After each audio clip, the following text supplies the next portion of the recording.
If your name is Kevin or you know anyone named Kevin, I'm so sorry to be the bearer of bad news, but this is the single most hated name in France. So much so that the director of a watchdog group in France called the Discrimination Observatory claimed that there was a 10 to 30% lower chance of being hired if your name was Kevin versus another name like Arthur. But it wasn't always this way, because Kevin, or Kevin as it's pronounced in French, was actually the single most popular name for boys born from 1989 until 1994. So I'm gonna try to quickly explain what the name Kevin means in France and how it went from so beloved to so hated. The peak in popularity of the name Kevin in France actually coincided with an interesting legal change, which was that from 1803 until 1993, baby names had to be chosen from a pre-approved list that included mostly saints and historical figures. And up until this point, traditionally, a lot of name trends in France came first from the bourgeoisie and then trickled down, whereas the name Kevin is believed to have gained popularity on its own among the lower class,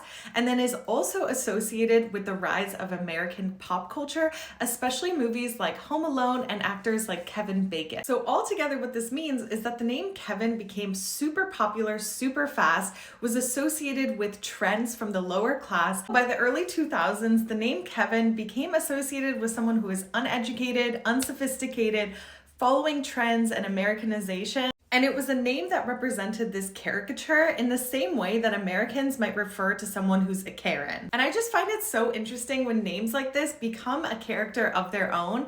And I bet a lot of countries have these. So if you're from a country and you have a name that's associated with a certain type of personality or character, let me know below in the comments.